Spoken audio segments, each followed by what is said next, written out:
அன்பின் பிதாவே, இந்த காலை வேலைக்கா உமக்கு நன்றி செலுத்துகிறோம். நீர் எங்களை காண்கிற தேவன், உம்மை நன்றியோடு துதிக்கிறோம். உன் வழிகள் எல்லாம் கர்த்தருக்கு ஒப்புவித்து அவர் மேல் நம்பிக்கையாயிரு, அவரே காரியத்தை வாய்க்க பண்ணுவார் என்று சொல்லியிருக்கிறேன். ஆண்டவரே, எங்களுடைய எல்லா காரியத்தையும் உம்முடைய கரத்துல ஒப்பு கொடுக்கிறோம். எங்களோட வாழ்க்கை பயணத்துல நடைபெறுகிற ஒவ்வொரு நிகழ்ச்சியும் ஆண்டவரே உம்முடைய சித்தத்தின்படி உம்முடைய வழிகாட்டுதலின்படி நடக்க எங்களை இந்த காலை வேளையில அர்ப்பணிக்கிறோம். இந்த நாளின் வேத தியானத்தை எங்களுக்கு ஆசீர்வதித்து தாங்க. நீங்க எங்க கூட பேசுங்க. நேசிக்கிற இயேசு கிறிஸ்துவின் இனிய நாமத்தில் கேட்கிறோம் பிதாவே, ஆமென். 1 கொரிந்தியர் 10வது அதிகாரம் 23வது வசனம். எல்லாவற்றையும் அனுபவிக்க எனக்கு அதிகாரம் உண்டு, ஆகிலும் எல்லாம் தகுதியாயிராது. எல்லாவற்றையும் அனுபவிக்க எனக்கு அதிகாரம் உண்டு, ஆகிலும் எல்லாம் பக்தி விருத்தியை உண்டாக்காது. ரட்சிக்கப்பட்ட ஒவ்வொருவரும் பாவத்திலிருந்து விடுதலை பெற்றிருக்கிறோம். நமக்கு சுயாதீனம் கொடுக்கப்பட்டிருக்கு. நம்ம விரும்புகிறத செய்யறதுக்கு நமக்கு அதிகாரம் உண்டு. ஆனா அது எல்லாவற்றையும் செய்யறதுக்கு தகுதியா இராது. எல்லாம் நமக்கு பக்தி விருத்தியை உண்டாக்காது. அப்ப நம்ம செய்யற ஒவ்வொரு காரியமும் பக்தி விருத்தியை உண்டாக்கணும். நமக்குள்ளேயும் பக்தி விருத்தி உண்டாக்கணும், மற்றவங்களுக்கும் அந்த காரியம் பக்தி விருத்தியை உண்டாக்குறதா காணப்படணும். அப்படி இல்லைன்னா அந்த செயலை செய்யக்கூடாது. ஒவ்வொருவனும் தன் சுய பிரயோஜனத்தை தேடாமல் பிறனுடைய பிரயோஜனத்தை தேட கடவன். நமக்காகவே வாழக்கூடாது. சுயநலம் இல்லாம மற்றவங்களோட பிரயோஜனத்தை தேடுகிறவர்களாய் இருக்கணும். பிலிப்பியர் 2:4 அவனவன் தனக்கானதை அல்ல பிறருக்கானதை நோக்குவானாக அப்படின்னு சொல்லியிருக்கு. இயேசு கிறிஸ்துவோட வாழ்க்கையிலையும் கூட நம்ம இதை கற்றுக்கொள்ளலாம். அவர் நம்ம ரட்சிக்கப்படணும்னு சொல்லிட்டு தம்மையே பலியா ஒப்பு கொடுத்தாரு. தன்னுடைய நலத்தை மட்டும் நோக்கமா இல்லாம நம்மளோட ரட்சிப்புக்காக தன்னையே ஒப்பு கொடுத்தாரு. அது போல நம்ம சுயமா வாழக்கூடாது, நமக்காகவே வாழக்கூடாது, மற்றவங்களோட பிரயோஜனத்துக்காக வாழணும். கடையிலே விற்கப்படுகிற எதையும் வாங்கி புசிக்கலாம். மனசாட்சியின் நிமித்தம் நீங்கள் ஒன்றையும் விசாரிக்க வேண்டியதில்லை. கடையில இங்க மாம்சம் சாப்பிட்றத குறித்து சொல்லியிருக்கு.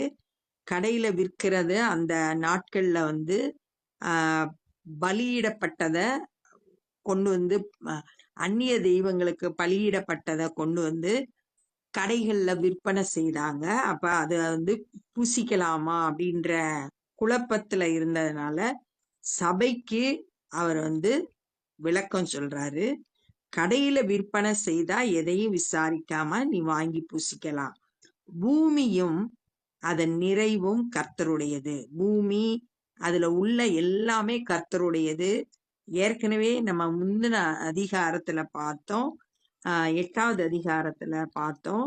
விக்கிரகம்லாம் ஒன்றுமே கிடையாது, அது ஒரு பொருட்டு கிடையாது, அதுக்கு படைக்கப்பட்டதும் ஒரு பொருட்டு கிடையாது அப்படின்னு சொல்லப்பட்டதை நம்ம அந்த பகுதியில பார்த்தோம். ஆனா பூமி அதன் நிறைவு எல்லாம் கர்த்தருடையது. அன்றியும் அவிசுவாசிகளில் ஒருவன் உங்களை விருந்துக்கு அழைக்கும் போது போக உங்களுக்கு மனதிருந்தால், இப்ப 2வது, முதல்ல கடையில விற்பனை செய்யறத எதனால் வாங்கி சாப்பிடலாம். 2வது ஒரு அவிசுவாசி விருந்துக்கு கூப்பிடுறான், விக்கிரகத்தை வணங்கக்கூடியவன். மனசாட்சி நிமித்தம் ஒன்றையும் விசாரியாமல் உங்கள் முன் வைக்கப்படுகிறது எதையும் புசியுங்கள். எதையும் விசாரிக்காம உன் முன்னாடி என்ன வச்சிருக்காங்களோ விருந்துல அத சாப்பிடு. ஆயினும் அது விக்கிரகத்திற்கு படைக்கப்பட்டதென்று ஒருவன் உங்களுக்கு சொன்னால், அப்படி அறிவித்தது நிமித்தம் மனசாட்சியின் நிமித்தம் புசியாதிருங்கள். ஆனா விக்கிரகத்துக்கு படைக்கப்பட்டதுன்றத சொல்லிட்டா அதுக்கப்புறம் அதை புசிக்க கூடாது. பூமியும் அதன் நிறைவும் கர்த்தருடையது. உன்னுடைய மனசாட்சியை குறித்து நான் இப்படி சொல்லாமல் மற்றவனுடைய மனசாட்சியை குறித்தே சொல்லுகிறேன். மனசாட்சி நிமித்தம் புசியாதிருங்கள் சொன்னது உன்னுடைய மனசாட்சி இல்ல. உன்னை பார்க்கிறவங்க இடறி போயிடக்கூடாது, விசுவாசத்தை விட்டு வழி விலகி போயிடக்கூடாது, அதனால நீ அதை செய்யக்கூடாது. என் சுயாதீனம் மற்றொருவனுடைய மனசாட்சியினாலே குற்றமாய் எண்ணப்பட வேண்டியதென்ன? என் சுயாதீனம், என்னுடைய விடுதலை வாழ்க்கை எதனால செய்யலான்றத மற்றவனுடைய மனசாட்சி குற்றமாய் எண்ணப்பட, விக்கிரகத்துக்கு படைக்கப்பட்டத சாப்பிடும்போது அவன் தப்பா நினைச்சுக்குவான். அவனோட மனசாட்சி அத குற்றம்னு சொல்றதுனால நீ சாப்பிடக்கூடாது. மேலும் நான் அதை ஸ்தோத்தரிப்புடனே அனுபவித்தால் ஸ்தோத்தரித்து அனுபவிக்கிற பொருளை குறித்து நான் தூசிக்கப்படுவானேன். நம்ம சாப்பிட்றதுக்கு முன்னாடி ஆண்டவருக்கு நன்றி சொல்றோம். அப்படி ஸ்தோத்திரம் பண்ணி சாப்பிடுற பொருளை இன்னொருத்தன் தூசிக்கிறதுக்கு இடம் கொடுக்க கூடாது. ஆகையால் நீங்கள் புசித்தாலும் குடித்தாலும் எதை செய்தாலும் எல்லாவற்றையும் தேவனுடைய மகிமைக்கென்று செய்யுங்கள்.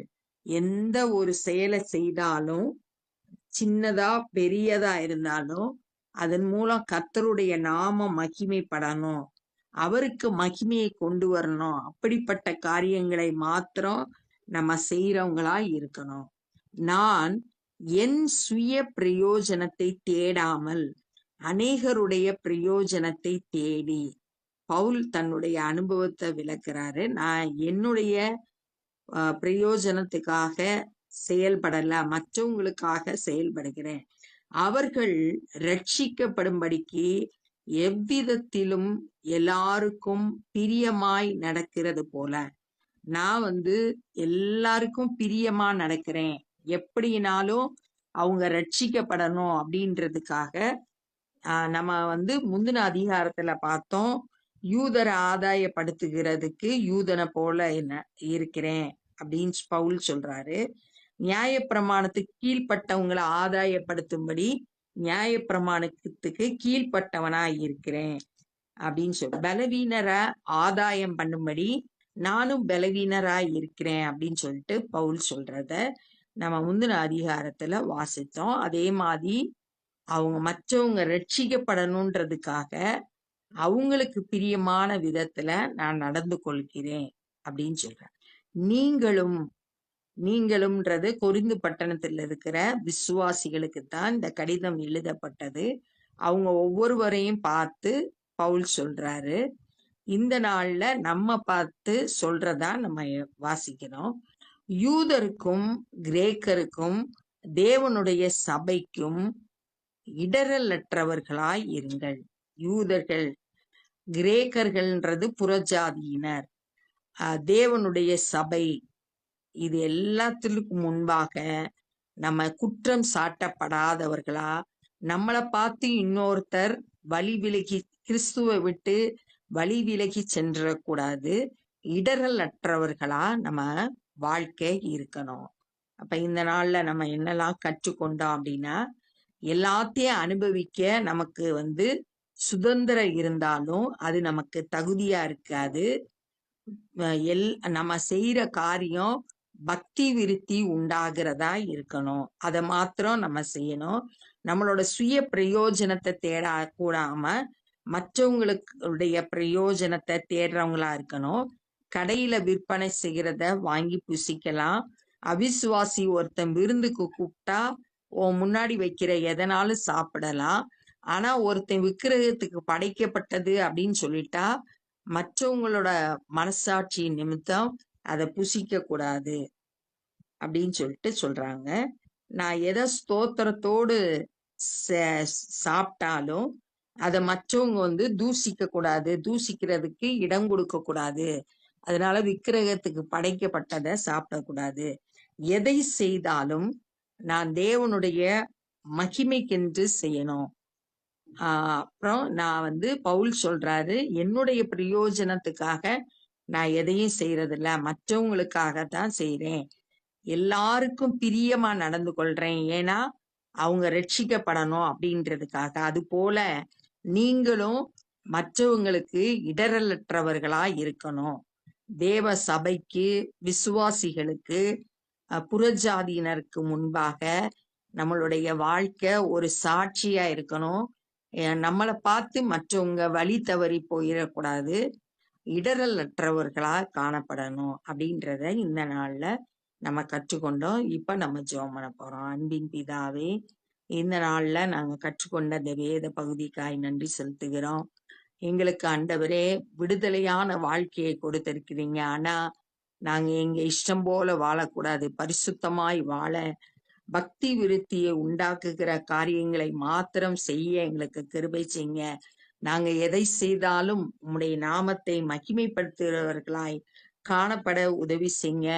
ஆண்டவரே ஸ்தோத்திர ஆண்டவரே, சுயநலம் இல்லாதவர்களாய், மற்றவங்க மேல அக்கறை உள்ளவர்களாய், மற்றவங்க ரட்சிக்கப்படணும் அப்படின்ற எண்ணத்தோடு ஒவ்வொரு செயலையும் செய்ய எங்களுக்கு கிருபை தாங்க. எங்களுக்கு பார்க்கிற ஒவ்வொருவரும் உண்மை காணத்தக்கதாய், எங்களுடைய வாழ்க்கை இடரலற்றதாய் காணப்பட ஏசப்பா எங்களுக்கு உதவி செய்யுங்க. இந்த நாள்ல சுவிசேஷ பணியை செய்கிற ஒவ்வொருவரையும் உடைய கரத்திலே கொடுக்கிறோம். நீங்க ஆசீர்வதிங்க, பயன்படுத்துங்க. அநேகர் உம்மை விசுவாசிக்க கிருபை தாரும். நாங்களும் எங்களால் இயன்றதை செய்ய, உம்முடைய ராஜ்யத்தை கட்ட எங்களுக்கு கிருபை தாரும். எல்லா துதி கன மகிமையும் உமக்கே செலுத்துகிறோம். நேசிக்கிற இயேசு கிறிஸ்துவின் இனிய நாமத்தில் கேட்கிறோம் பிதாவே, ஆமென். என் ஆத்துமாவே கர்த்தரை ஸ்தோத்திரி, என் முழு உலமே பரிசுத்த நாமத்தை ஸ்தோத்திரி. என் ஆத்துமாவே கர்த்தரை ஸ்தோத்திரி, கர்த்தர் செய்த சகல உபகாரங்களை மறவாதே. ஆமென். God bless you.